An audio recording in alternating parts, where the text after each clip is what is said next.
Running a business comes with a lot of what ifs, but luckily there's a simple answer to them. Shopify.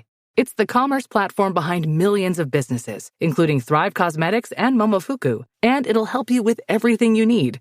From website design and marketing to boosting sales and expanding operations, Shopify can get the job done and make your dream a reality. Turn those what ifs into... Sign up for your $1 per month trial at shopify.com/special offer. Week 3 has been and gone. It was great for some. It wasn't for most. Let's get on with the show.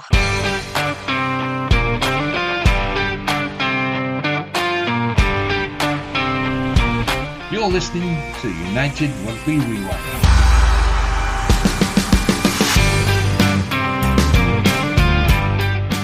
Hello and welcome to this week's edition of the URC Rewind. I am not Hugh. I'm back for 1 week while Hugh decides to go and walk up Snowdon. I say Hugh. Hugh's partner decided to go and walk up Snowdon, and Hugh didn't have a choice. He will be back next week. Two normal faces, Muhammed and Adam. Good evening, gentlemen. How are you? Good evening. All good. Excellent. And down in the bottom corner there, joining us for this week and covering all things Scottish is Mark. Good evening, Mark. Hello, gents. How are you? I'm pleased to see you on board. So, you're a Glasgow supporter, and you actually know stuff about rugby and all of this kind of thing. So, give us a quick introduction as to who you are and why you love Glasgow so much, mate. Straight away, my accent betrays me. I was born in Belfast, but I ended up living in Glasgow after I left the Navy. And I started following Glasgow, and that was my route to sort of start following Glasgow rugby. For my sins, I run a Facebook group called URC Rugby Banter, and I also run the Glasgow Warriors Supporters Forum, which just gained official recognition from the club last year. So my blood is Irish, but my heart's in Glasgow. See, that just says to me that you know stuff. Yeah, and I'm not sure that someone that knows stuff and has credibility is going to fit in on the. Well, I don't know. It's a funny game, rugby. I probably know as much as anybody else. Cool. Okay, well, let's crack on because there was a full card of games for week 3, round 3 of the URC season. Kicked off on Friday night with Munster and Edinburgh. So, Adam, Munster were at home, 2019 win. Give us a quick rundown, mate. I thought it was a very interesting game to watch. Edinburgh played particularly very well in the first half, sort of leading us on to think that they could actually be capable of actually winning the game. There was parts where I thought they were going to win the game. However, the discipline in Edinburgh just really lacked, and they had about 4 yellow cards. That means that I'd say, what is it? Well, yeah, it's going to be like 40 minutes of the game they were playing with like a man less. So I'm surprised that it is by a point. But Munster also were a bit they were interesting in parts. They were very uptight. There was no conversions kicked. For the second week in a row, we're talking about a game that hasn't had a conversion kicked for the team that wins. But conversions are a lot. Like they had 0 conversions. Hanrahan missed a couple of conversions, and also Tony Butler towards the end. But I think this is Munster showing they can win scrappy games again. And at this point of the season, it's really crucial to be winning these games. I know it's by a point. I know Edinburgh's got a losing bonus point out of it as well. However, Munster have got a bonus point win out of that. They've only won by 20 points to 19, but still a bonus point. I think the lack of conversions really show a different story scoreboard wise. But it was quite an entertaining game in Cork. More entertaining for Munster towards the end as they sort of showed their class and they just sort of everything kicking in motion. But I think for Munster fans, I think they'd be pretty happy with that. Did I read today that Munster have used 35 players already? Something like that. Yep, they have. They've got They've got the depth. In the other podcasts that's a part of this family, the Interpro show that I do as well, we were talking about their depth, and their depth is vast. And I must shout out to a Dogbo coming on after 22 months. He's going to be a shining light in the Munster jersey, and also probably Ireland as well. I wouldn't put it past him. And another player that I mentioned week in, week out, it seems to be for Munster is Dan Kelly. He does show a good game when he comes off that when he's either starting or comes off that bench. I think they've got a good one there. But yeah, as I said, I think Munster are going to be pretty happy, and also the fact that they've used, is it 35? Did you say? I Um, think it's all 35. 35 players, and it's only the third round, shows that they're using the depth and they're getting everyone blooded in and everyone comfortable essentially, because it's going to be a big season judging by results that we've already seen. Mm. So, Mark, you didn't know that you were coming on the podcast until a couple of hours ago. So, Friday night seems a lifetime ago. Did you manage to catch any of that Edinburgh performance? I went back today and looked over some of the. I record all the games, and it sort of fills my week. So you've ruined the rest of my week having to watch everything in one day. I think that was despite the loss, I really feel that was the game that it kick-started Edinburgh's season. I don't know whether the occasion got to Healy or not, being, from the Irish stable, but, I thought he was off his game a little bit, and it got away from him. It was there for Edinburgh to take, but despite that 1 point loss, and it's, I'm one of those people, I don't like a team losing a game by 1 point. You almost want to get beat really well, but it must be so frustrating winning by a point. But I think it is what Edinburgh needed going on the previous two games, and I think they'll feel now that's their season started despite a loss. And as you just said, they got a bonus point out of that, and I think they'll be really happy with that. When we got to the end of last season, I think the last three teams, the reason they got into the top 8 was on losing bonus points. They were level on games won with the teams below. Yeah. And it was, already we're 3 games in, and the bonus points are showing the difference between first and 8th is the bonus points. Yeah. Muhammed, you were gonna come in. Yeah, I've got some questions. I wasn't able to watch this game live. I was not able to watch a replay yet as well. The game obviously kicked off at the same time as the Stormers game, so that was my focus. I've only now, while we were having this discussion, looked at the team sheets, and I always find team sheets quite interesting post and pre-game. I wasn't aware that neither Crowley or Casey were playing in this game, and Munster still were able to win. So that's my one question for Adam and the whole panel. And my general sort of comment is that I think Munster look like really exciting and like the team to watch this season thus far. I mean, still early days, 15 more games to play in the sort of marathon that is a URC season. So, but they just look so refreshed, new coach, new attitude, less sort of injury worries and stuff, because they always had a reasonable amount of depth, but they seem to have so many injuries. So yeah, why no Crowley or Casey? I think they just want to, we say on the Interpro show that Munster either base their wins off Casey or Crawley. I think this also shows how well they're playing without them. I think it's also a case of, I think with Casey and Crawley, they're going to have a really big week next week with the Leinster game in Croke Park, so they're going to have to rest players. I think we're going to see the likes of Tag Byrne back next week. We're going to see Casey and Crawley start. So the fact that they've got rested this week for a massive game at Croke Park, I think it's that edge that they need to have a chance of a massive game at Leinster. But I'm going to say the same about Leinster as well when we get on to them. But it's a huge game, and both teams want the most out of it. So I think they wanted Casey and Crawley to miss this week at the sacrifice of that. They did win, and they showed how well they are winning it even without them. But they need that extra step on if they want to get a point or win against Leinster next week. Interesting. Let's move on then to the other Friday night game, which was Scarlets and Stormers. So, for me, I got two ways of going on this.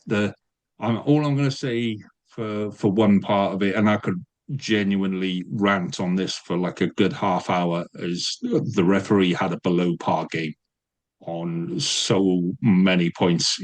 So Hugh is halfway up a mountain, and Hugh was sending me clips of he's missed this, he's missed this, he's missed, and I think there are about 15 different offences. That just when those are going against you, that kind of builds into the game. I think the disappointing thing from the Scarlets' point of view is we still had opportunities. We had the ball at 5 meter lineouts. I think we had 4 or 5 5 meter lineouts, and that's where we built our game last year. Where we would take that like a corner, kick it to the corner, drive it over, no problems at all. And what that does is it pushes defenses back. It means that any hint of, are you offside anywhere near the halfway line, bang, back in the corner, and you're going over for 5 points. So we've lost that kind of a threat, which the Stormers exploited. They were bloody offside all the time. And the referee, you can see by the amount of yellow cards, the referee just lost control of that game, which happens. And I don't think the TMO helped on it. Referee can only referee what they can see. The TMO just can't. I think he was having a cup of tea down the pub. He just was nowhere near that game.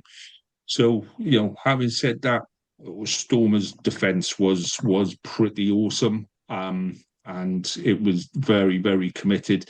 And we just didn't do, considering where the Scarlets were at the end of last season, you could just throw a ball and there'd be 6 players there waiting to catch it. All of that's gone. It's like we've gone right back down to starting pre. It's like we haven't even done a pre-season yet. So yeah, it was disappointing. There was stupid passes going. We were panicking. We missed the leadership of someone like Ken Owens. We haven't replaced a Ken Owens style person at captain, where Johnny Williams should have just been in his ear constantly, going, "Can you look at this? Can you look at this? Can you look at this?" I know I'm going on about the ref, but there was one ruck where the ruck had gone down, the scrum half peels around the side of the ruck, gets tackled, and the referee called him for collapsing the ruck. And you're like, no, he'd run out from the back of the ruck, he ran round the side of the ruck, he then got tackled back into the ruck, and he pinned him for collapsing the ruck. And you're like, and how Johnny Williams didn't ask for a review of that or something. Just kind of, I think it got to us in the first 10 minutes, and we just we lost it. And that's where we just needed a bit of maturity at captain and a bit of maturity in it. But we Scarlets have got, I think it's 10 first team players out injured at the minute. 10 that you'd put on the team sheet, first line, and 3 of them are in the second row. So, we had 2 at the end of the game. We finished the game with 2 flankers at second row. And when you're up against the Stormers, putting 2 flankers at second row is just asking for it. So, yeah, it was a hard night. I'm not that worried about where we go for the rest of the season, because I say once those players start coming back in, I think we'll be fine. When you got Lousy and Jake Ball back in at second row, I think everything starts to click. You've got McLeod back in the back row. It'll start to start going forward. So yeah, it was a tough night. It wasn't a great night. I would have liked to seen us convert some of those kicks to the corner, but it is what it is, and I'll move on. So now I'm gonna let Muhammed have the same game, the exact same 80 minutes, to give you a completely different point of view. Go on, Muhammad. What's up, mate? Did we watch the same game? I'm not sure. Exactly. See, that's what I'm talking about. Go on, mate. So I'll start by saying, as a Shark supporter, Lee, producer Lee, I feel your pain. Things are not going great for us either. But as the South African correspondent, if we go back to the Odyssey Rewind, as last week's one, as well as the Bit of an Animal episode that came out on Tuesday evening this week. By the way, we're taking a slight hiatus on that podcast, but doing great on that. Shout outs to my full panel, the Bomb Squad. If you look at the predictions I made on both those podcasts, I said Stormers by 3. And as I look through the Scarlets team, it looked like a solid team. The players that I knew, like in the first game of the URC, you looked at the Stormers team, and he wasn't that familiar with many of the players. Whereas me, as sort of a rugby obsessive, even though I don't support the Stormers, I knew the players. So that having been said, thought the Scarlets were solid. They were obviously getting pumped at scrum quite a bit, but then at the 14th minute, we had the Stormers had a scrum in the Scarlets 22, and the Scarlets were very smart in terms of not giving the penalty away, only giving the short arm free kick, and you can't take another scrum from that. They had to tap and go, so that was kind of good from them. Yes, I to the degree that I look through the Scarlets team as it's in front of me now, I recognize a lot of players, but I was unaware that you guys were having a lock crisis. And yeah, my understanding is that a certain Hugh Griffin's going to be packing down for the Scarlets next week. I've not heard or seen him, but apparently it's a dead ringer for professional cyclist Geraint Thomas, who's also Welsh. So yeah, we're going to just see how that pans out next week. But yeah, I didn't think the Stormers would know the Scarlets like they did Leinster. So that's twice in the first 3 weeks. On the way home today, I thought about buying a donut and using it as a prop in the pod. But Hugh's not here today. He's always and Lee's a lot more chilled. So I'm glad that didn't actually pan out. Interesting is that Evan Roos lost his temper a bit. Didn't really enjoy that, although he did have a solid game again. Shasha Feinberg and Gomezulu, not just this season, but the last 2 seasons before this, as he broke into the team. Uh, Dobson has spoken quite in length about trying to just work with him a bit in terms of not doing too much too soon. He tried some stuff that worked for the Springboks more recently, and then when because if you do something in a rugby game, they're going to scout that. So he tried that whole thing where he runs at the line and then he kicks at the last minute. The Scarlets were well prepared for that, so good for them. And this is what happens in rugby: you need variation, and then sometimes even if you're as talented as Sasha Feinberg and Gomezulu, you need to maybe pull it back and play a more structured game because the opposition might have been preparing all week for a more expansive, fun game of yours. I would also like to point out that the Stormers front row, Sunday and Alistair Vermaak, they did quite well. Alistair Vermaak, a veteran, unheralded player. Vernon Matongo as well on the bench, and then Zachary Porthwaite again. Zachary Porthin, I keep saying Porthwaite. Young former under-20 captain, got really eaten alive in the Currie Cup, scrumming against those Oaks from the Pumas, the Griquas and Boland, etc. But looking really solid at URC level, so it shows that that's a solid platform to learn your trade. Sad that Dion Fourie came on for 1 minute and then hurt himself and looks to be out for a long time. Imad Khan got his first URC appearance this season. He's the most experienced of 3 very highly thought of young scrum halves in the Stormer system. That's Imad Khan, it's Asad Moos, and then Stellenbosch University captain Ezekiel Ngobeni, who can also play wing. Yuri Mate had to come on late because the Stormers were also having a loose forward crisis. Paul de Villiers had a really good game. I know we always hype up Evan Roos, and Evan Roos is obviously very popular with my fellow panelist on the Bit of an Animal, Elisa B. She's the captain of the Evan Roos fan club. But Paul de Villiers, unheralded, had a really good game. Someone who might be a Springbok in the near future. So the other thing is that it's weird that they chose Damian Willemse to play fullback because he didn't get the ball a lot. I would have thought they might have played him at inside center and Rowan Nel at outside center and keep Wandisile Simelane at fullback. However, because Wandisile Simelane mostly and likes to play outside center, and that's where he's played a lot. He did a few interviews on social media recently saying that he's still learning his trade at fullbacks because they were playing away in Wales against good opposition. They chose to rather just shift Wandisile Simelane, very talented player, to his more preferred position. So yeah, those are my thoughts. I just sad I couldn't get that pastry this afternoon. Okay.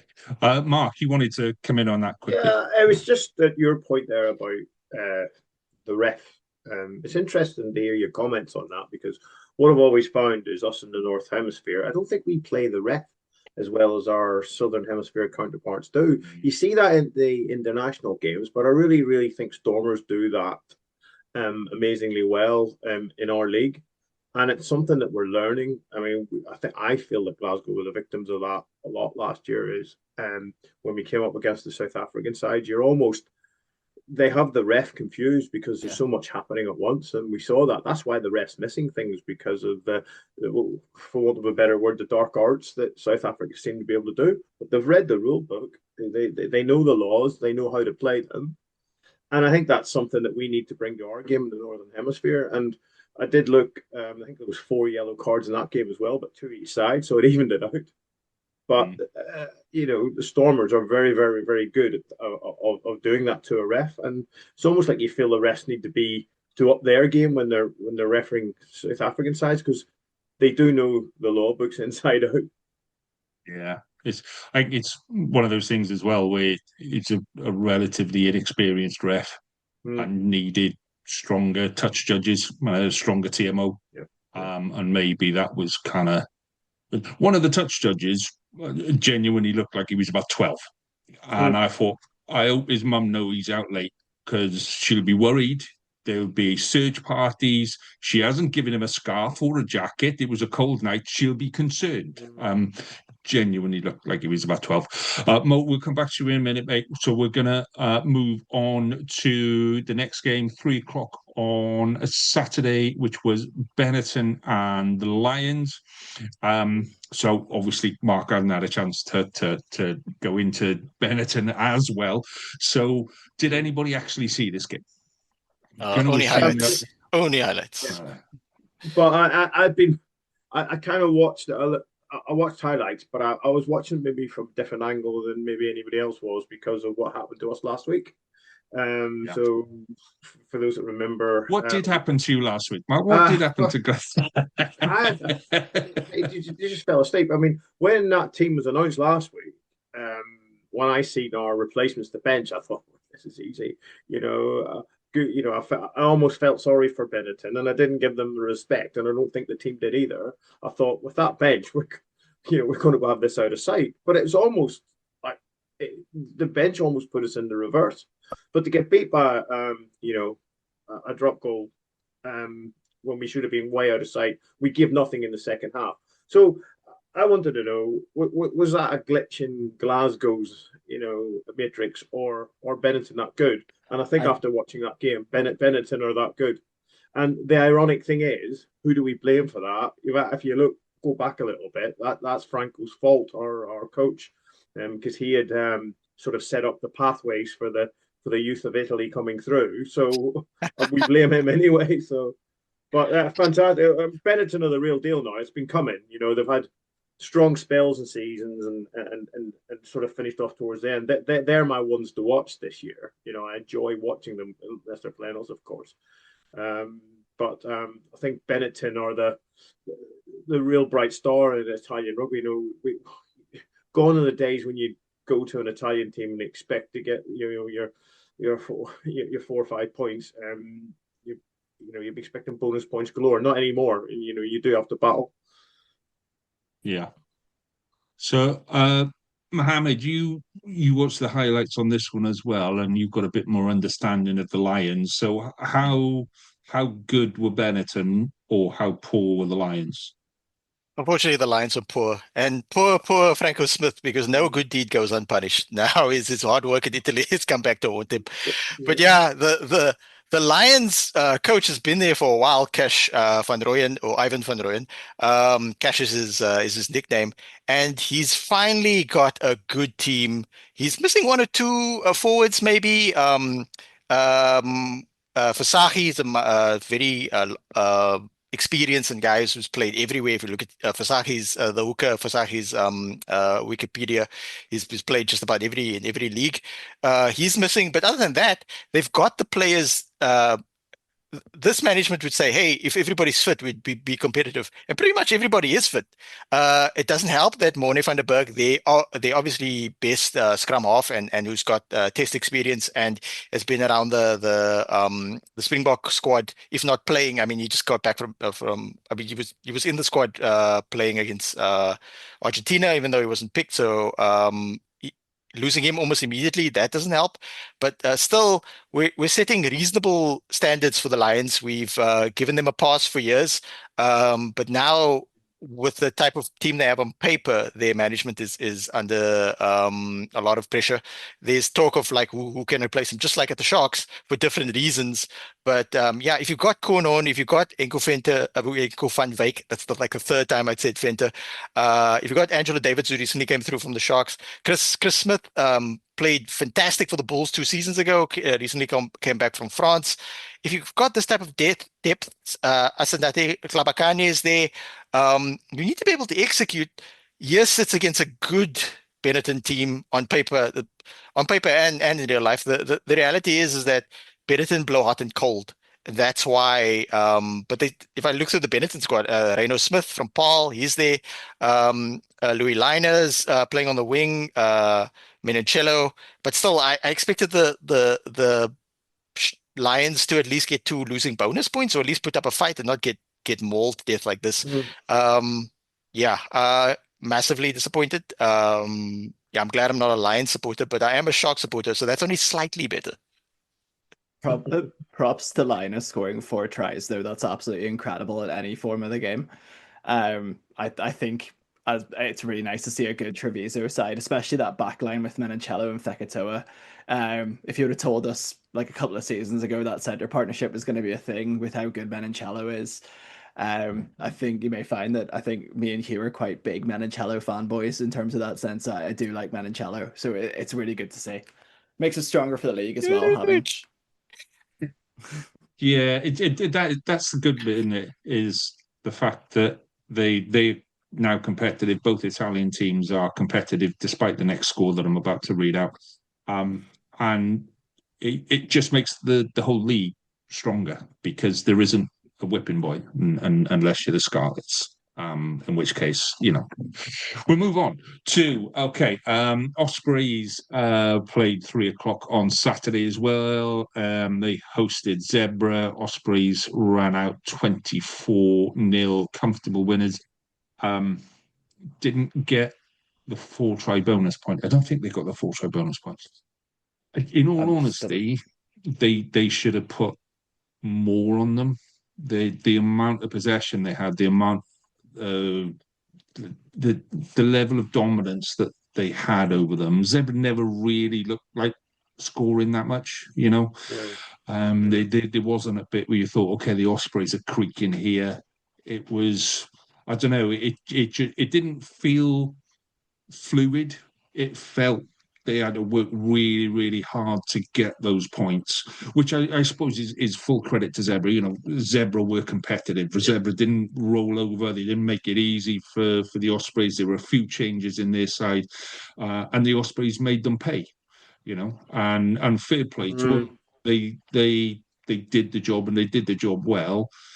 I think they may look back at the end of the season, and they look back at it and go, do you know what, there were a couple of points there that we should have had, and it may cost them. If they're 1 or 2 points away from the top 8, that's the game they'll look back on and go, there was a bonus point there waiting to happen. I'm sure they only had 3. Yeah, there was something. It's a shame that. Sorry, it's a shame that Zebra didn't get a point in that game, or score any points in that game, because I think the way Ospreys were playing, it was frustrating for Ospreys. They've been putting tries on the board and losing games, high-scoring games. But then in this game yesterday, I must tell you, it did panic me, the game. I was sat waiting to go out, waiting on my wife while we were going to the Glasgow game. The pundits were at Scotstoun, so they were on the television. I'm going, they're at Scotstoun. Why is it on the TV now? And then they switched to the teams warming up, and I absolutely panicked because they were wearing the same kits as Zebra were in the same colours as Dragons were in, and Ospreys were wearing black at Glasgow. And I jumped up and said, "We're late. The gate's at 3 o'clock kickoff, not 5." But then I worked out what was going on. But watching that game, so we got the pub quite rapido just beside the ground, and I have to agree with you. It must be frustrating because they interrupted Ospreys. They stopped Ospreys scoring a lot more, but they didn't do anything. They didn't get the ball in hand. They were, they set up their defensive lines, but they weren't winning. They weren't winning possession. They were just interrupting Ospreys. It must be very frustrating for Zebre to come away with nothing. Mm. And the flip side of that is Ospreys didn't let them play, and it's good to have at least one Welsh side that is properly competitive now. We'll see. The problem we have in Wales is depth of squad, and like you're saying with Munster, that can just flip. Literally, you can do pick names from a hat on a Tuesday afternoon and go, "That's my side for the weekend," and they'll all just play. We don't have the luxury of that in Wales, and Ospreys, haven't got that many injured at the minute, and it shows what they can do when they've got that first 15 out. I think the first 15, or first 23, if you like, for all the Welsh sides is actually quite good. It's when you get below that and you start chipping into, if you get any of the key combinations wrong, you start to suffer, and the Ospreys aren't at the minute, so they're doing all right. Muhammed, you wanted to come in on that?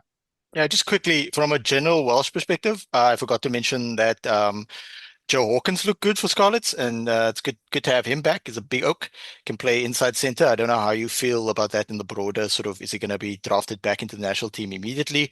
To have Joe Hawkins there, you can have Costello come off the teams. That seems to me from an outside perspective good. And obviously Ospreys had a really good game. I was able to watch parts of this. And obviously Dan Kasende again had a great game. So I'd like to ask Adam, where was Dan Kasende born?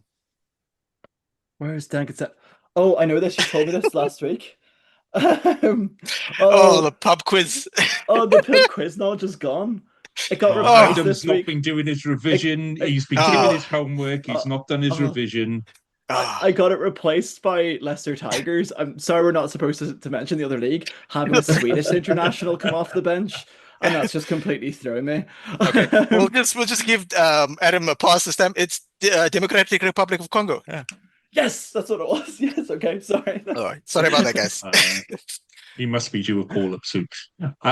Right, okay, let's move on then to Mark's big game of the weekend. So you were at this game then, Mark, Glasgow, 49-0 winners against Dragons. Your thoughts on the game?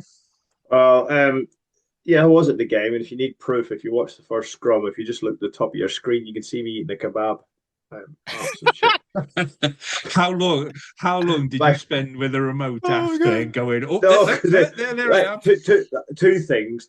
We've just got new floodlights at Scotstoun. I don't know if anybody noticed, but it looked like your TV was like mega HD. So we've got these floodlights. You can get a tan after it, and you need to wear glasses. So that usually I'm in the shadows. But also the URC have changed that the score used to cover me in the top corner every time there's a scrum or a line out. I'm there, but I was covered.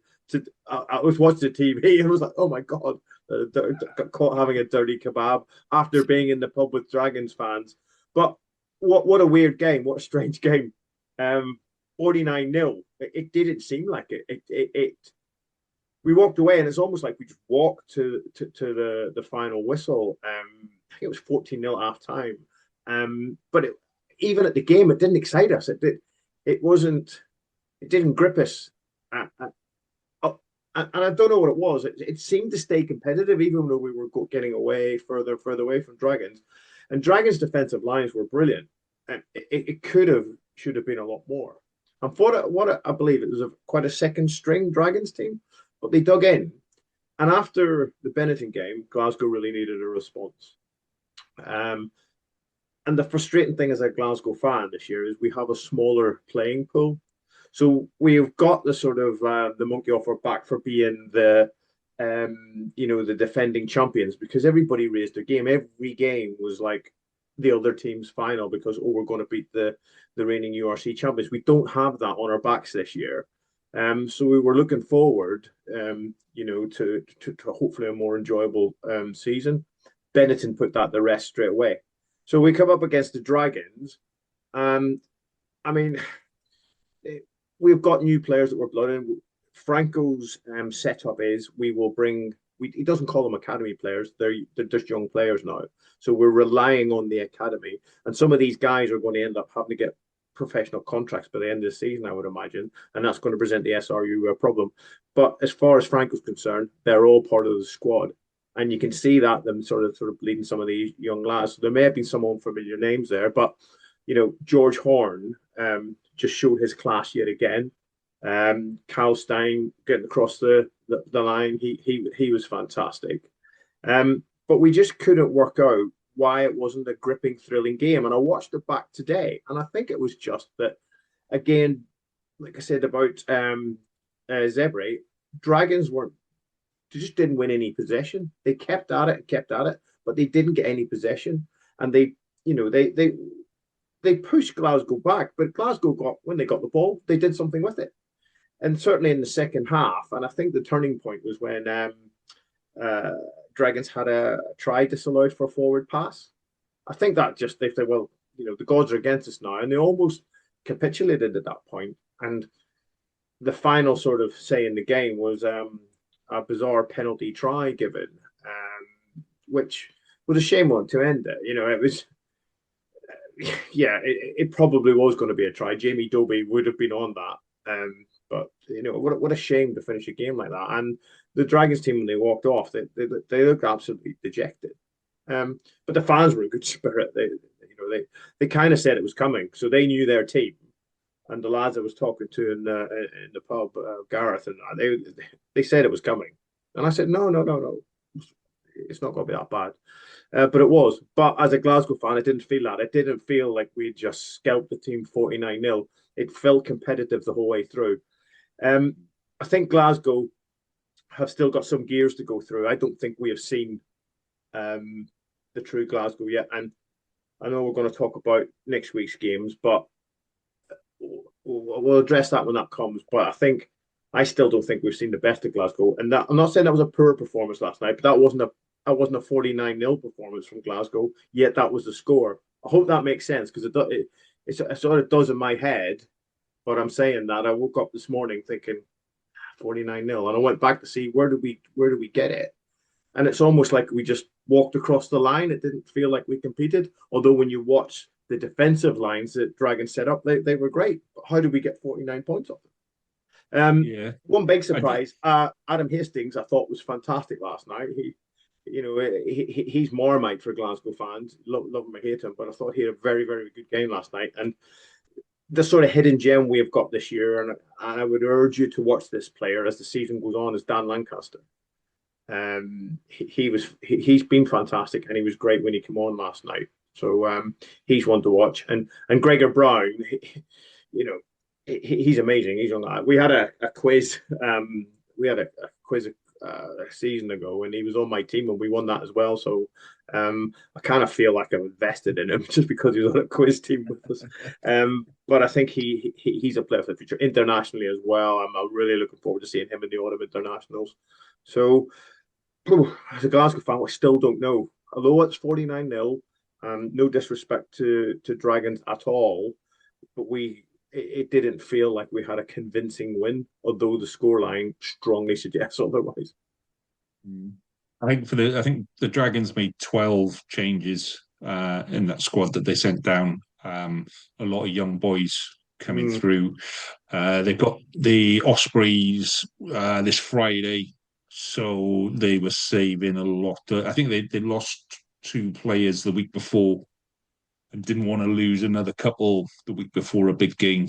Not that Glasgow isn't a big game, but they knew they got a full strength side up there and might come away with a bonus point, a bonus losing point. So, yeah, I mean, the weird thing that I picked up the same, that it felt flat. And I think that's because Dragons competed with you so well at the start. To be 14-0 down by half time, I kind of thought, okay, that's only 2 tries. You're still in this. One lucky interception or whatever, and you're back in the game. One decent try, and you're level. Hmm. So I think that kind of took some of the aggression out of the Glasgow atmosphere, like you say, wanting a response from the week before. I don't think Dragons will actually be that disappointed. I think there were enough elements in that game Hmm. where you can look at and you go, okay, there's a couple of building blocks there, there's a couple of building blocks there, and they are very, very focused on, Yeah. here's a couple of games that we need to win this season, and Ospreys next week is definitely one of them. Yeah. So that's It where makes they're sense focused. because it makes sense what you say about the changes actually, because it just seemed to be when you thought, as a Glasgow fan, we were getting worried. We think, oh no, here we go. They fluffed their lines, bad lineouts, etc. They got lineouts in good positions, but then they fluffed them. That's from what I saw. And where my seat is at Scotstoun, I'm in one of the corners in the north stand, and so it can be quite frustrating where I'll see a lot of rugby one half and then see nothing the second half. But I seen a lot of rugby yesterday, which forget all your stats, just from what I'm seeing in front of me, rather than staring at grass. I actually saw a lot of rugby, which means would suggest it was a more even game. But again, you look at that score and it tells a completely different story. Anybody that catches text must have thought, Glasgow walked that. I don't feel that we walked it. We earned it. Fair Definitely. play to Dragons Definitely. for that. Yeah. Okay, let's move on to the other half 5 kickoff. Now, Adam, be nice. You've been warned before, okay? Otherwise, you'll be in detention. Leinster beat the Sharks 31-5. Be nice to Leinster because their fans are very, very sensitive and they've had a touchy start to the season. And I'm the one that winds them up in YouTube comments. So, yeah, off you go. What did you think of Uh, Leinster's win over the Sharks? I thought it was very convincing. I think it's the game that they needed. To put it frank, I think Fintan Gunn had a really good game where he was playing some very good eyes up rugby. I think most of Leinster's tries came from very well worked plays. I'm thinking of like the Van der Fleer try where he just it was very soft defending from Sharks. I think it was a very disappointing. I'm sure we'll get onto it from Muhammed, but you can only play the team that's in front of you, and I think Leinster played it very well. I think they capitalized on things very well. Like the Gus McCarthy try was through an overthrow. That 9-10 partnership of Fintan Gunn and Harry Byrne worked out pretty well. Prendergast is getting rested for the big game against Munster in Croke Park next week. So I think there's a lot to pick from this Leinster team and their Lions. Some of their Lions are coming back. Lowe and Van der Fleer were most notably back as well as Tag Furlong. That's always a welcome sign. I'm sure any team in the URC would benefit from having one of those three players that I named coming back to them, and it's the game that they needed. I think it's the positivity, like that sort of boost that they needed. As I said last week, I don't think necessarily Leinster had a bad game. I think it's just South Africa is a very tough place to go. Whereas the first bit of the season, it's looking more and more like a little blip now that nilling against Stormers. Whereas this one, they were playing really good heads up rugby. They were playing the team that was in front of them, and they got the bonus point win out of it. And listen, like I think they needed this one to be a bit of a thrashing, to sort of that's their season now. I'd argue that their season started last week, and this is them solidifying that as they look on for top 8, which they're surely that they are going to get. It's whether or not they're going to get that like top 2 space, but it makes it interesting for the league. I think Leinster being strong again. They were never really weak, I must say, because the comments will Mm. pick apart. Mark, if you mention anything in this section, this is like the untouchable section that I get given every week, and there's normally a comment saying about how I've done something wrong, which I haven't. I don't think, in my opinion. I think, but yeah, I think it's a very good performance from Leinster. It's what they needed, especially before a big game in Croke Park against Munster next week. And yeah, I thought it was quite an entertaining watch in terms of how well, particularly Finn Gunn, he really impressed me this week. So just to give some context to why Leinster fans have got a reputation for being so sensitive. I obviously I edit the podcast and I put it out. Okay, so we did a podcast last season where I put the podcast out. Let's say I put it out at 10 o'clock at night, and we didn't discuss Leinster in that podcast until about 10. It would have been half an hour in, 35 minutes, something like that. Within 3 minutes of me putting that podcast out, I had somebody in comments saying how we never gave Leinster a fair crack of the whip.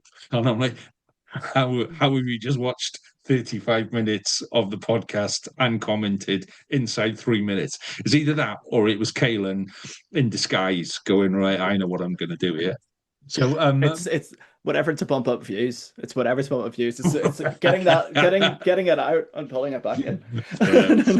So if Leinster fans are wondering why you get a rough ride every week, you've got to kind of take there's a bit of context. My mom's from Dublin. Top of the top. Yeah, my mom's from Dublin. As we say, it's like one of those that Leinster are like the annoying cousins for me. So I have to show that. Like, I do respect what they do. It's just that sometimes I like to point out little things, but no, I did enjoy this game, and I'm thoroughly looking forward to an Interpro next week. You heard it here, everyone. Adam thinks Leinster is complete rubbish. Mo, what did you think of that game as an avid Sharks fan? My long national nightmare continues. I can't believe the South African podcast here on the Global Ganglands called a bit of an animal, and Adam just said, we got a bit of a thrashing. Is that subconscious? What the hell's going on? I wish I had Mark's problems. Mark is on here going like, oh yeah, we won 49-0, but yeah, oh my God. The Springboks are keeping me sane. Oh my God. On bit of an animal, I said it. I should have said it on the Global Gay Lines a few days prior that the Sharks, prior to this game, the Sharks had to button up their uniform and pack a lunch because Leinster about to take them to school, and that's exactly what happened. I didn't have a lot of enthusiasm going into this tour because of the 9 Springboks missing and the fact that they weren't going to be available. Most of them, at least a few Springboks shuffled into this team, but they're on the wing, and they Ethan Hooker and Makazola Mampimpi looked good when they got the ball, but they barely did get the ball. Um, Such a professional performance from Leinster. I figured this is what might happen. They didn't get a raft of Lions in, like Adam said previously in the URC Rewind last week. They only got like a few guys who were like traveling in the Lions, but not the ones playing the test games, really, the major games and that type of thing. But the players that they did get made an impact. Whereas with the Sharks, late in the game, we had Bongi Banambi come on, and yes, he made somewhat of an impact with the ball running and the scrum and that type of thing. But we got a hooker who hadn't been in the Shark setup for long.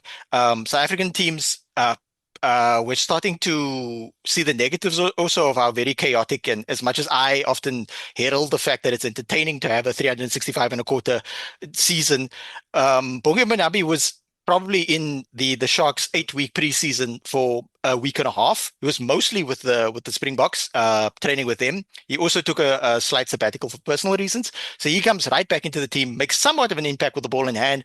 But Mervinari, very good player, but the problem is that he's the number 5 lock running the line out, and then he just joined the team, and we've got Bongi Manabi who wasn't there that much, and that's what happens when they call the line and he throws it right over Mervinari's head, and the Leinster player gets a easy run in. So all these things factor in, and I think the primary factor for me is, yes, we've lost Springboks, but I mentioned it multiple times on this podcast and Bit of an Animal. Like and subscribe. It's not so much the Springboks that we're missing. We can plan for that. It's the fact that we're missing like 18 other like second string-ish players that we expect when you build a squad to come into the team to then and play at a high level. In fact, I'd like to particularly mention the fact that we're missing 3 really good young locks in Emil van Heerden, Corne Raal, and Kutsia Leroux. So it's the same as the last, very similar to the last 3 weeks. I expect this type of performance. I would have liked a win last week, but we again played poorly. But when you actually see it happen in front of you, it's getting very annoying. And like the Lions coach, Plumtree is under under the gun now. We're gonna have to see some performances. But the last point I want to make is earlier today I looked at the structure of the South African season for the Sharks now, and at a minimum, the Sharks are going to fly from Durban to Europe 5 times this season, and maybe more depending on like if we have to play away in the EPCR tournaments and or because we already have 2 scheduled flyaways in the group stage in the EPCR tournaments, the Champions Cup. And if we have to play away in the URC and or in the EPCR tournaments later this season, that's going to deplete us as well. So not good, but yeah, I'm holding on by a thread. Mo, I have to throw your comment back at you there. I bet all us three probably wish we had your problems. You know, your club team's not doing the best, but however, you're sitting on a World Cup and the Rugby Championship. So then the breaks. But that also speaks to the system. The system, we're going to have to find a bit of a balance now because we're seeing that maybe it shifts a little too much to making the Springboks really good, whereas the only franchise URC franchise team that's really performing now are the Stormers. So we're going to have to like tweak the balance a little. Do you think winning something in Europe is where you're after? A South African team needs to win one of the European comps. Is that a goal, you think? I think with the teams is that Bulls have just got Ackerman and they've not won the URC, so they're going to try and do that. The Stormers have not won the URC in a while, so they're also going to try the URC as well. If the Sharks completely implode in the URC, they might just try the Champions Cup and Challenge Cup last time. Last season we dropped out of the Challenge Cup in the group stage and into the Challenge Cup, and my understanding from a sort of inside sources is that the ownership said, "Hey, we won the Challenge Cup last year. Just play the I don't like to call it second string team, but like the guys who hadn't played that much, still talented players in their own right, and then just try and do your best in the URC because the Bulls have made the final, the Stormers have made the final. We're the Sharks. We've invested so much into the team. Go for the URC this season. So it's still somewhat challenging, and I'm super stoked that we left Super Rugby and we moved to Europe, but it still also has its pros and cons. So we're trying to find the right system. So I don't think any South African team is full on going for the. I think maybe the Stormers will tell you that they're going for both. Yeah.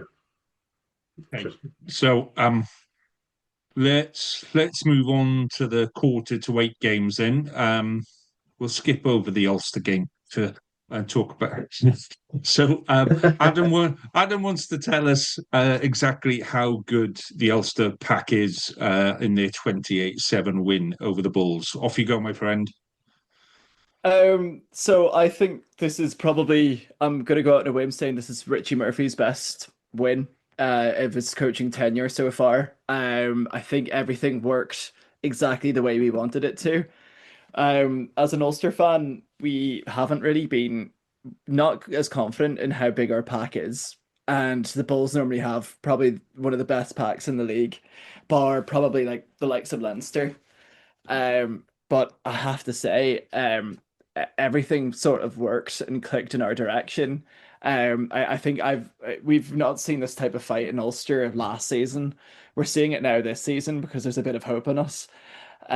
This is a team that we didn't play last week either, so I thought there would have been a bit of rust there, but we kept it cagey in the first half. It was 7-7 by the first half. We had a yellow card, which Bulls capitalized on straight away, but after that we kept them quiet. Our back row played brilliantly. I must say, Augustus is showed his class in that game as well. Certainly having a back row of Dave McCann, Nick Timoney, and Augustus, it really showed its worth. Cormac Izuchuku was also a workhorse in that game as well. I just think it's really nice seeing this Ulster team click again. There was a lot of smiles. There was a lot of smiles and a lot of like having fun with the ball. I think our backs were electric as well. There's a lot of kicking in the back line, kicking into Jacob Stockdale at fullback, and Jacob Stockdale looking really, really comfortable, to be perfectly honest with you. Running it through defenders, passing it out when he can. There was an occasion where he nearly scored, but somebody caught up to him. But I have to say though, the thing that surprised me was as well is that the Bulls imploded in that second half. there was the lineout wasn't functioning, the scrum wasn't functioning. There was a lot of things that just wasn't working it wasn't working for them as well. Willie was it Willie LaRue came on. Willie LaRue came on, and I'm not sure if he's like that bench impact player that the Bulls need. I think he's one of those players now that he has to start. It's sort of like he's not going to give the impact. Yes, I know that he came on. He came on earlier than expected due to an injury, and also you had Andre Pollard who didn't really look like he was there in the game. It's sort of every time it sort of cut to him, I was just like, oh yeah, it's Andre Pollard's playing the game. It's pretty cool that he's playing in Belfast.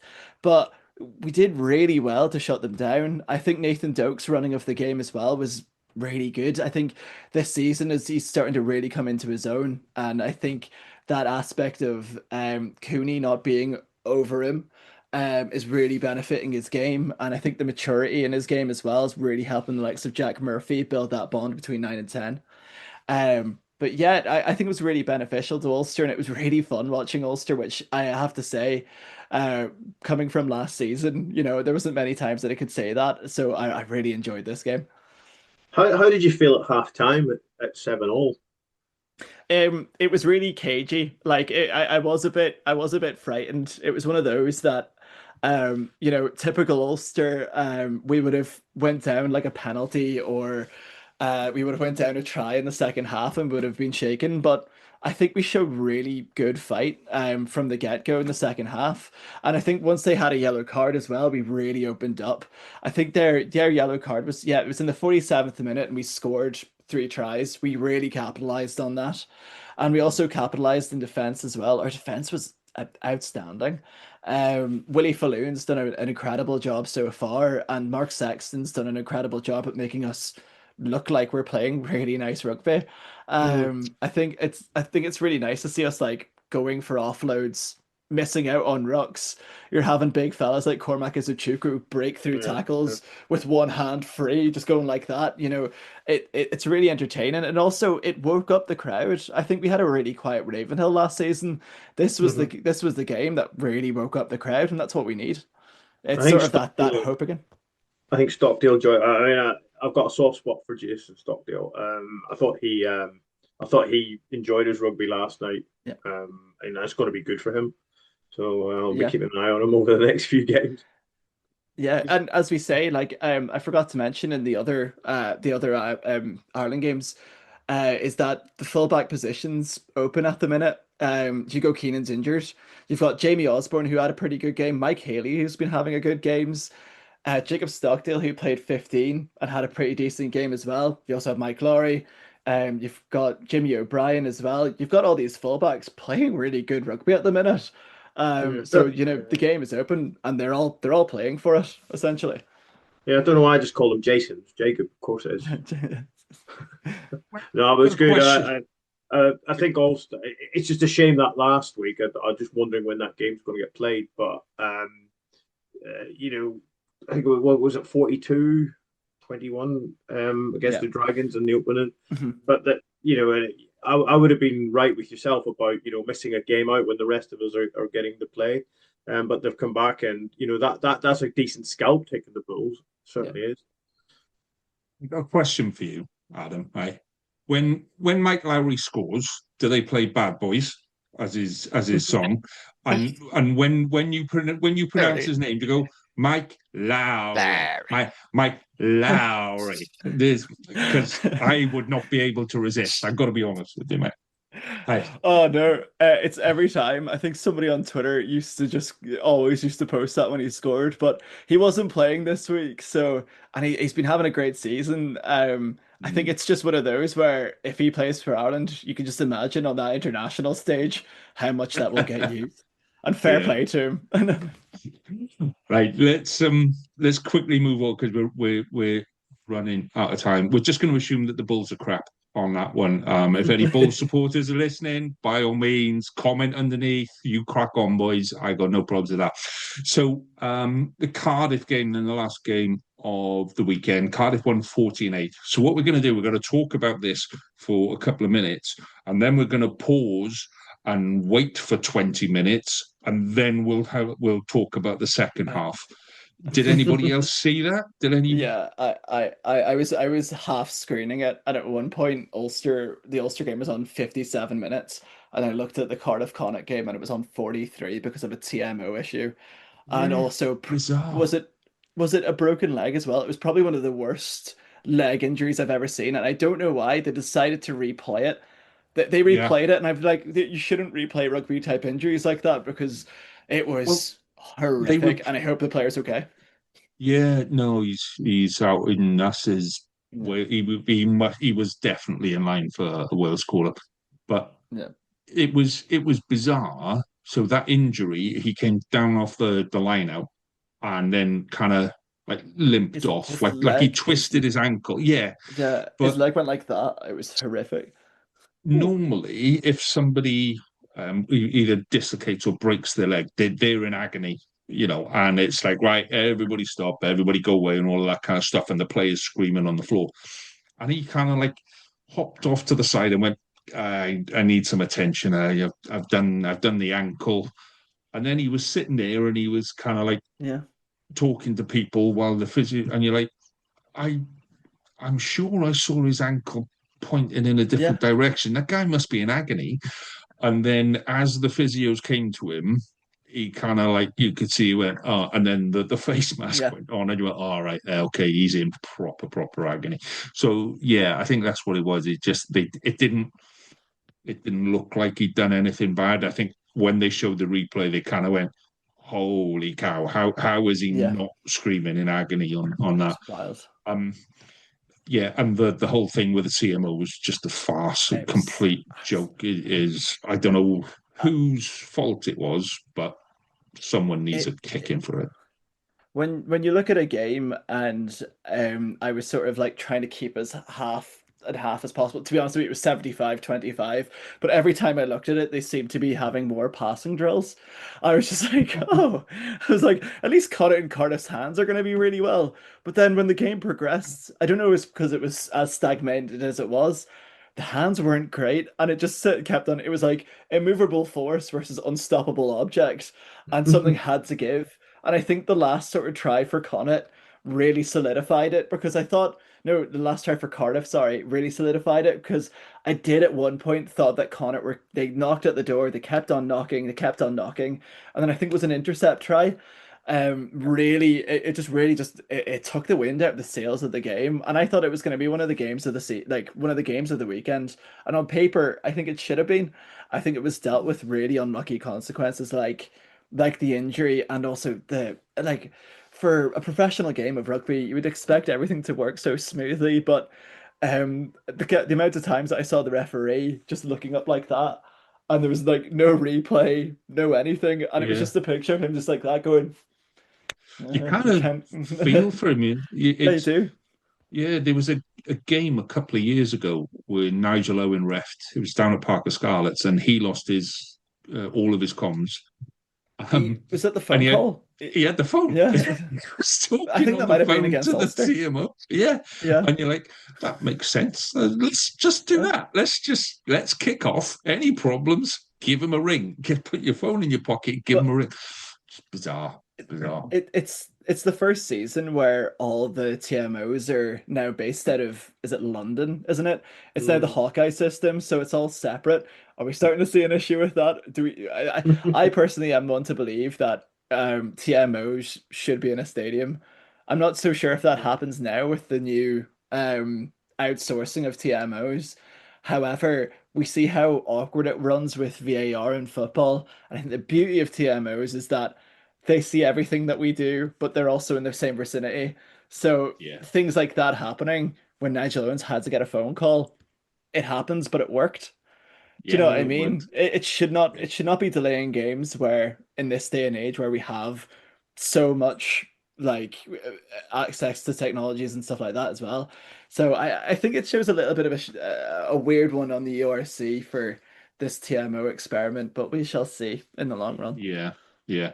So, I mean, getting back to the game, Cardiff for 7-3 up at half time. Say intercepted try with 10 minutes to go, kind of did finish it. Connacht did come back after that. It was a really Yeah, competitive game, really, really yeah, competitive. Both sides kind of cancelled each other out.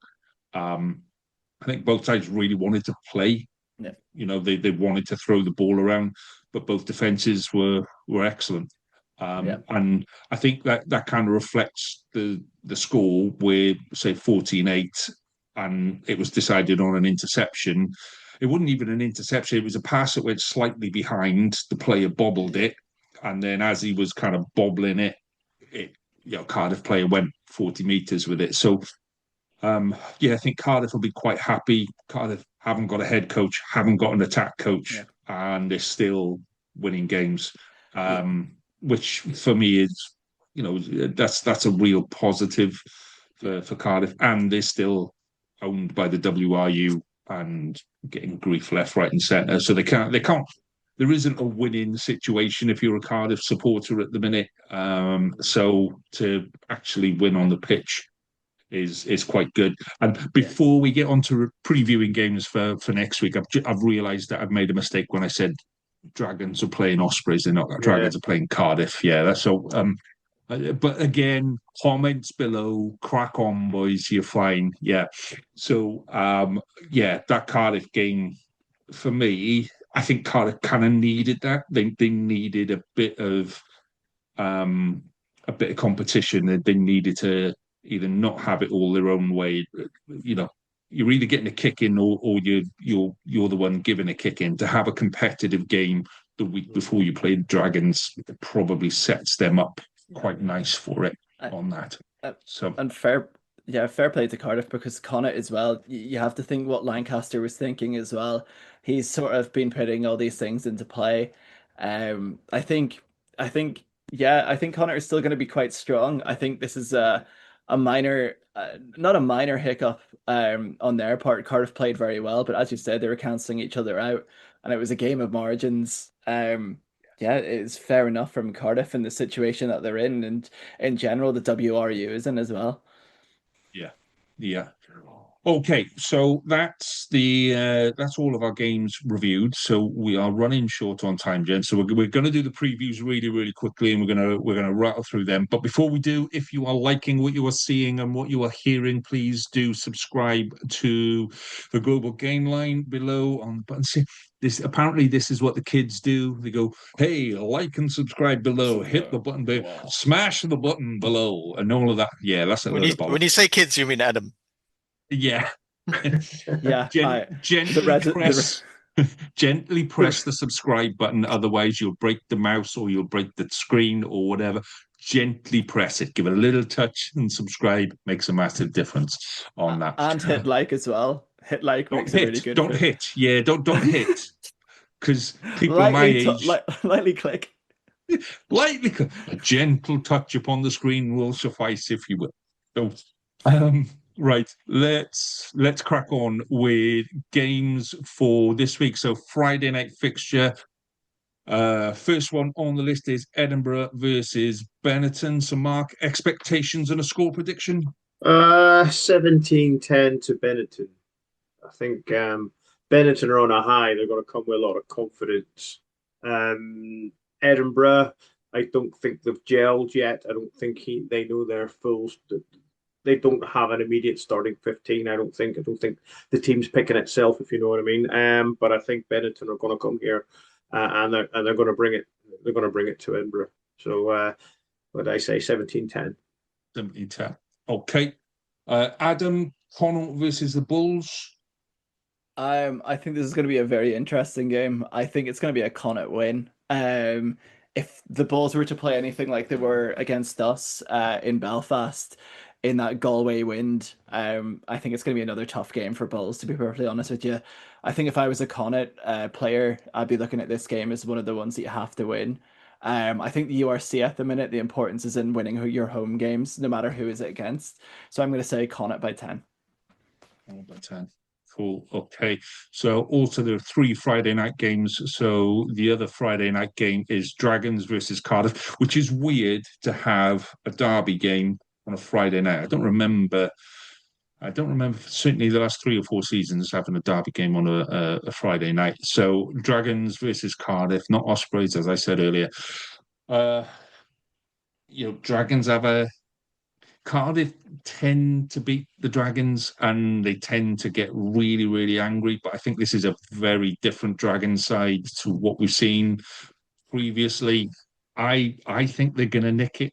I do. I think that this is going to be another close, tense game, and it'll be a penalty or a penalty try in the last 5 minutes. And I think Dragons are just going to nick it by, you know, 2 or 3 points at most. But it's what I'm really hoping to see is a massive punch up on 5 minutes at the first scrum, and everyone just goes and they go, "Hey, the old school are back." So that's what I'm really hoping for.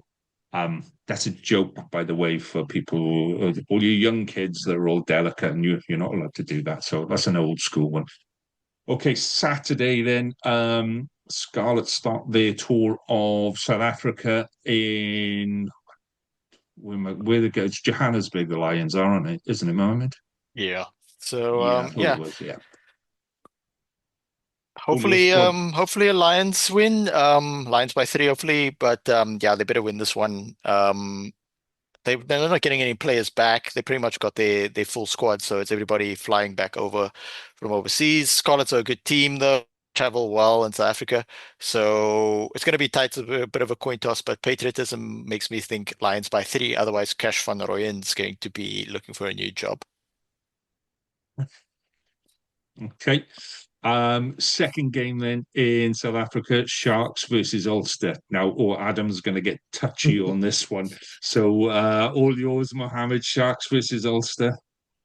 It's tough to say looking at the team sheets and stuff, but if the Sharks team that played this week plays against the Ulster team that played this week, then the Ulster is going to win. I think we need to take a moment to actually acknowledge the fact that when we did the preview show on our logs and stuff, we all had Ulster as the fourth most competitive Irish team because there wasn't like massive shifts there. There wasn't like what's happening at Connacht with Lancaster coming in. Munster with a new coach, and obviously Leinster always really good. So yeah, I hope we win. But if Balakoon and those guys are there and Trokisa Gastas can play, it's going to be a tough one. But hopefully Sharks by 3. By 3. Okay, I'm going to break with tradition and just give Adam a chance to go back on that. Then a quick score prediction from you, Adam. I want it to be a competitive game. I'm going to say Ulster by 3. James Hume gave an interview and he said we're there to play and we believe in ourselves. And I was like, it's the belief that Ulster hadn't perceived to have in many years. So I'm hoping Ulster by 3, but I'm hoping for a really good game. Yeah, I hope Cormac Isachuku bangs his knee getting onto the plane. Oh no, he'd be fine. We should start a collection of stupid statements that coaches make. We're there to play. Really? I mean, to be fair, it was James Hume, our centre. He was just sort of like, he said like Ulster sort of lost touch with themselves last year, and he was like, now Mark Sexton, we've got Johnny's brother as a attack coach. We've got Johnny Sexton's brother as an attack coach, so I've already got a favorite Sexton now, because he's an Ulster man. He's an Ulster man. But if we get a win out of the South African tour, I think we should build him a statue. So. There was a coach that was asked there. This is more of a stupid question than a stupid statement. But somebody was asked on, I think it was a Scrum 5 thing. So who do you think's going to win this weekend? What's going to be the key bit? Who's going to win? And he went, well, whoever scores the most points. I think they'll come out on top. Okay, fair enough. Right. Big game in Ireland on Saturday, 5:15. Leinster v Munster. Thoughts on this one, Adam? It's going to be a blockbuster game. Full strength teams I expect from both. Leinster will have their Lions back. Munster will have like the likes of Tag Byrne, Crawley, and Casey back. Croke Park, Dublin. We've seen so many like heroic moments from both sides there. I do see Leinster winning this. I see them winning it by 10. I think it's going to be a very close game, but it's going to be decided by margins like penalties and things like that as well. So I'd say Leinster by 10. Leinster by 10. Okay. Next game on the board then, Zebra versus Stormers. So Mark, I mean, is Zebra gonna Are they going I to think kick it'll be back? one of those games where Zebra will put up a very good fight in the first half, and then Stormers will just run over them. Zebra will run out of steam. Um, I see how Stormers take to the Zebra pitch and power mech, and you could take the strength out of the legs quite quickly. But I think Stormers are too good for Zebra. But it'll be the typical Zebra. Will be brave. They'll put up a good fight in the first half. But I'd say Stormers by 3 clear tries, 15 or by 15 or 21.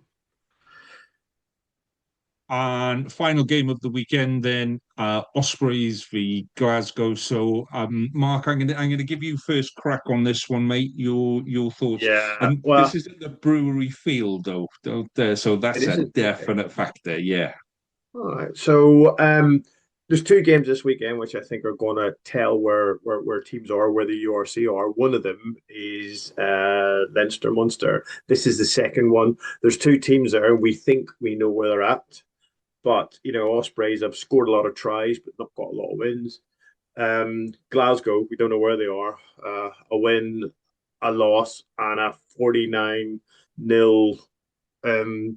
treacle march. That's what it felt like. So this is going to really show where both teams are. But I fancy Glasgow, and I'm going to say 23-12 to Glasgow.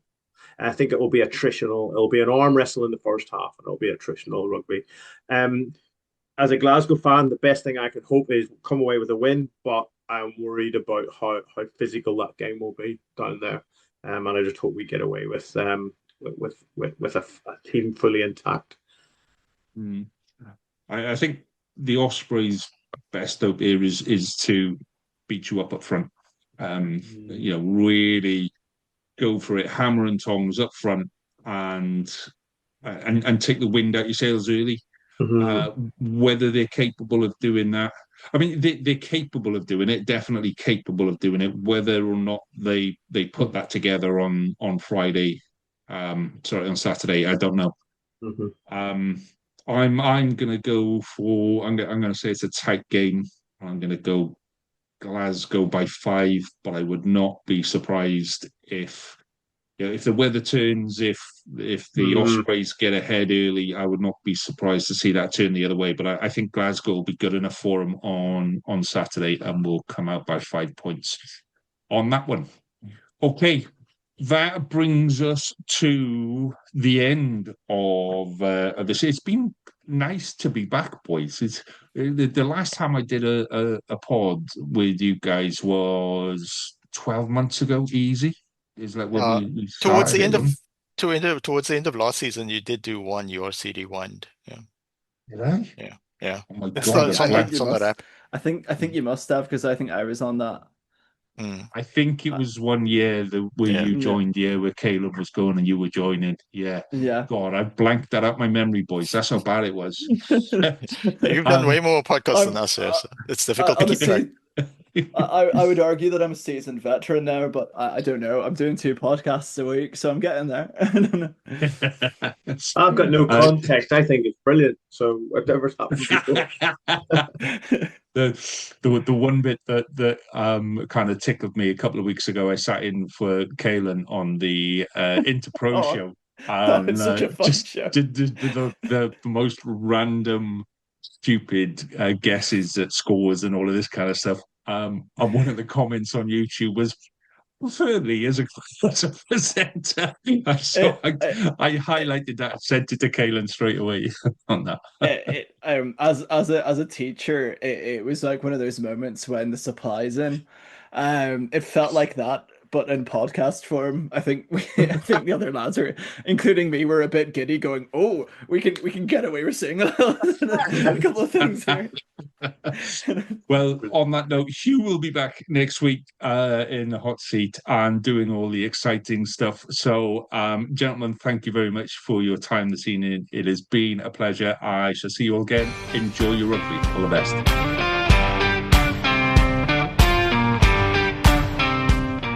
That was the United Rugby Rewind. Please rate, review and share us on socials if you can, and join us next week for more of the same. And until then, enjoy your rugby.